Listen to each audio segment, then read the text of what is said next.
you're talking about one-on-ones. Mm-hmm. The one-on-one is structured for the quarterback and wide receiver to win all the time. No pass rush. Quarterback just sits there and pats the ball. The wide receiver runs his route exactly how he wants to run. There's no pressure involved on the quarterback side. We used to get beat like this all the time as a defensive back. I don't care who you are.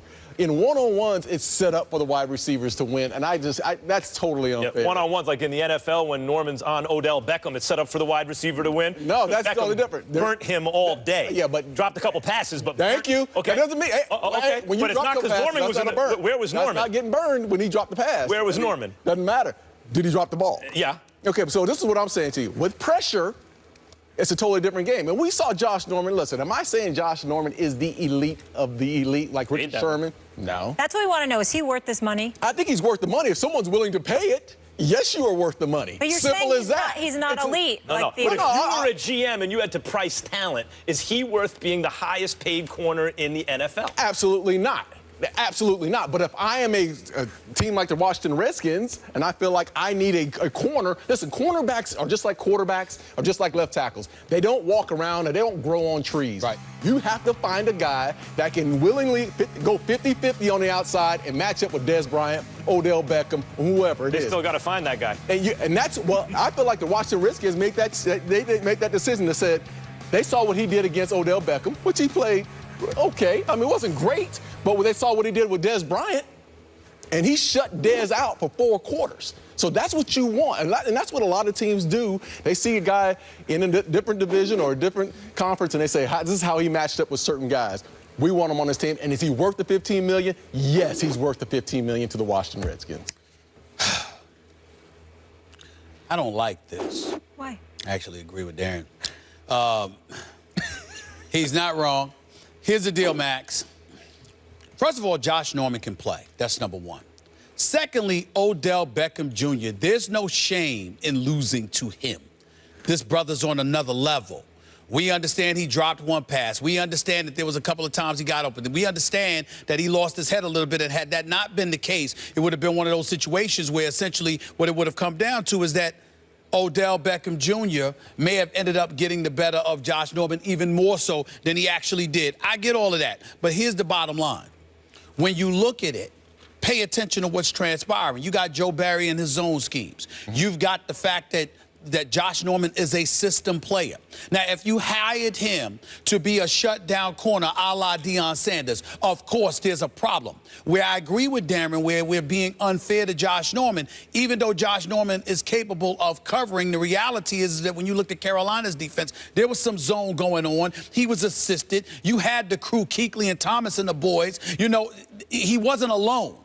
In Washington, they gave him that money not just because of his talent, his name, his cachet, and the fact that they needed to buffer their secondary, but also because they knew that they're going to be playing zone schemes. They're going to be employing that. So what you did was grab a guy that you knew you would need, because Breland being back there by himself, or with an aging D'Angelo Hall who could still play, you needed some assistance. You needed a name. You drafted some kid in the 3rd round to play corner, where you were ultimately able to get rid of Culliver and unload him. So they buffered their secondary because that's a problem. Then you look at Kerrigan and the crew, and you look at this rookie, Preston Smith, who led all rookies with 8 sacks last year. If you're capable of getting to the passer more and you're playing zone, then obviously, like Darren is alluding to, you're going to have a limited amount of time to get at the quarterback. Therefore, you got Josh Norman, who's going to look even better because of that, not to mention the fact that he's going to have help. It's not some kind of matchup with him against Odell Beckham Jr., because if we're being real about it, is there anybody that you know of in the NFL? I don't care whether it's Patrick Patterson, that is a bad boy, whether it's Richard Sherman, or my man Joe Hayden in Cleveland, who don't get enough love, but he gonna get it here because Joe Hayden's a bad boy. Okay, so let's be real. Can anyone up here definitively, you know your football too, Molly, can anybody sit here right now and say that anybody in the NFL can guard Odell Beckham Jr. by themselves? No. One-on-one? No. Well, then what's the problem? Here's the problem. Well, first of all, let me start by saying Josh Norman's a good player. I thought he was a crazy great player, like top 3 defensive player for a while, and then I saw certain things that had me back off that and say, no, this is a zone corner. And don't forget, Washington's the kind of place like Champ Bailey, when they traded Clinton Portis when running backs still had a lot of value, and Portis was like, I mean, like he was just a flash. You couldn't even see. They traded Portis in his prime for Champ Bailey. They value shutdown corners at a point when Champ Bailey was the best corner in the game. That's not what they're getting here. They're not getting a shutdown corner here. Now, I'll even give him some credit as even not to try and just win the argument, that he's more mature than Odell.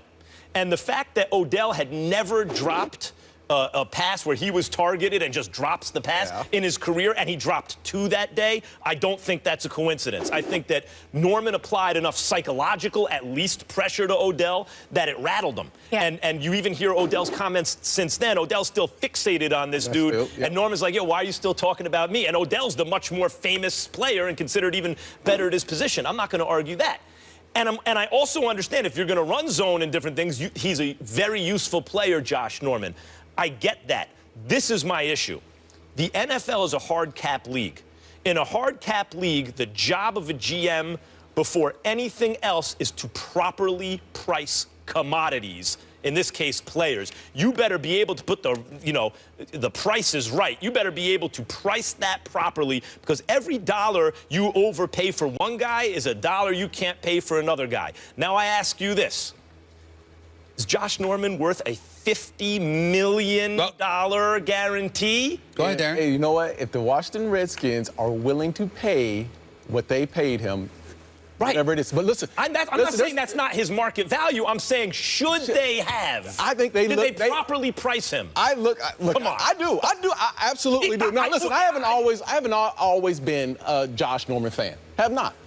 And it took me until last year to watch from week 6 on to see what kind of player he is. This is what you're getting in Josh Norman. Are you getting a shutdown, follow you around corner? No, you're not getting Patrick Peterson. You're not getting Richard Sherman or maybe Darrelle Revis, but what you are getting is a guy with tremendous confidence, a guy that you feed off of. I've played with players that were half as talented as Josh Norman, but they had tremendous confidence, and you feed off of it as a unit. And I thought, when you watch Carolina play, Josh Norman was in a huddle, and he saw whoever broke the huddle, Larry Fitzgerald went that way, there went Josh Norman. He's in your face. That's what you want to see in your player. A smart football player that's greedy and wants it. Here's the deal, y'all. Look at this list here, these dollars. Josh Norman's at number 1, $50 million guaranteed. Patrick Peterson's number 2, $48 million. I get that. Joe Hayden, $45 million, number 3. Richard Sherman, $40 million, number 4. Darrelle Revis, number 5, at $39 million. Janoris Jenkins, number 6, $28.8 million. You can make a legitimate argument that there are about 4 corners in the NFL that may be better than Josh Norman. Absolutely. Straight up. Yep. That's no disrespect to Josh Norman, all right? But let me also take into account, not only are you paying for production, but you also pay for potential, which is something that we try to gloss over, but that's a reality. Josh Norman is 28. Josh Norman is not only 28, but this dude was from some nondescript school in Carolina, Coastal Carolina, if I remember correctly, okay? Worked his way up, worked his way through the practice squad and beyond. He didn't even want to leave Carolina. He just wanted what he thought his worth was, and he wanted them to break the bank for him. Fair enough. What I'm saying to you is that when you are 28 years of age and you went through the terrain that he went through, wasn't the first-round pick, wasn't the 7th-round pick, okay? He went, and you work your way onto a National Football League team and get to a point where you establish yourself from being some nondescript dude on a practice squad to being one of the elite corners in the game, because just because you might not be top 4 don't make you elite. That's right. When you combine that with the fact that the need for the team that you went to is similar to the system you played in Carolina.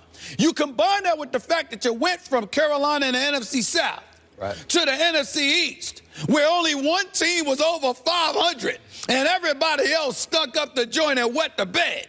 I'm sorry. That justifies the dollars. Well, that justifies I'm the happy dollars. he got his money. I know that. But I'm saying glad it justifies he got paid. I'm saying it justifies it if you're the Redskins. How could, look, I get it. Also, he's the next man up, and this is how it works. Whoever the latest really good player is resets the market. That's right. That's generally how it works. I just think if you're going to guarantee the most dollars in the NFL at the position to a corner, that guy should be a shutdown corner. There aren't that many of them, I get it, but I don't think that's Norman.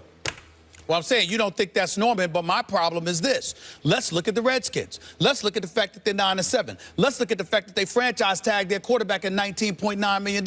Let's look at the fact that they were the lone team over 500, that they've been a playoff, that they are a playoff team. Now, they haven't made back-to-back playoff spots since 96, 97, okay? And they haven't, and they ain't gonna do it this time either. Well, they may not, but we don't know that. We don't know that. Questions about the Giants' defense, no matter how much money they spent. Questions about the Eagles all over.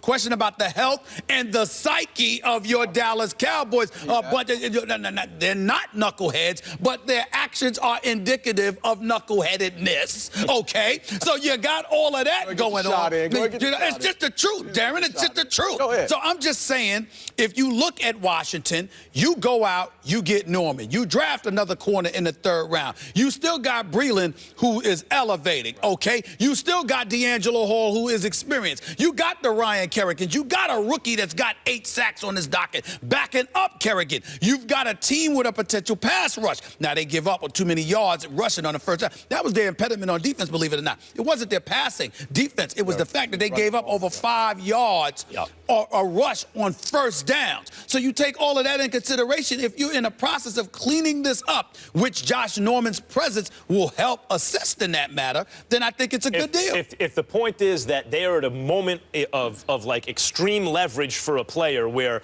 the right guy can put them over the top, a tipping point, right? Absolutely. Like Gladwell can tip them in the right direction, and Norman is that guy, then maybe you can justify the $50 million. And I'm saying to you, Max, you better get it done now. But here's what I'm saying to you, Max. Maybe, just maybe, what you're not saying is what you need to say. The Giants stunk up the joint. The Dallas Cowboys stunk up the joint. Maybe what you're really saying is that the Redskins were somewhat fraudulent because the other teams, including your Giants, to some degree my Giants, were relatively weak, and certainly your Cowboys. Oh, please. I was surrounded by Giants. I didn't know that. Please. No, I'm a Steelers guy. I'm a New Yorker, but I'm a Steelers guy. From way back. Come on, man. I love my Steelers. You need to stop. Big Blue. Who said that? That's not. The division is up for grabs again, as it always is. All right, you're going to get to Leave you. That's right. You're going to get to see Beckham versus Norman September 25th at MetLife. That one, week 3. Darren, thank you for being here. By the way, it's always good to see you. There's 2 moments in my life as a football fan that are sickest. Number 1 on the list is when Tim Tebow threw that pass to Demarius Thomas against the Steelers in the playoffs. The other is when Neil O'Donnell threw that interception. Go ahead, and give the it Dallas to us. Cowboys beat the Get that Steelers third in the ring. Super Bowl. You know what? Oh, please. I'll let you wear it. I never heard of Larry Johnson I'll let you before or wear it, after. Rick. But that day, Larry Brown, I'm sorry, Larry Johnson, Larry Brown. Molly and I have some pretty good memories of recent Giants Super Bowls, too. I can't think of them offhand, but just a couple. remember them undoing the greatest team of all time. I remember doing it the again. Giants as well. I remember those days. Okay. I'm just saying. Man, it's time for you to go. Let's leave it there. Guys, it's Sports Thank you, Center's caller, man. Darren. Sports You Center's didn't think caller. we could get through this Sports whole Center's show caller, without man. addressing Draymond Green. Well, he found himself in another compromising situation over the weekend, sending out an inappropriate Snapchat picture. We will react to that and how it could affect his future.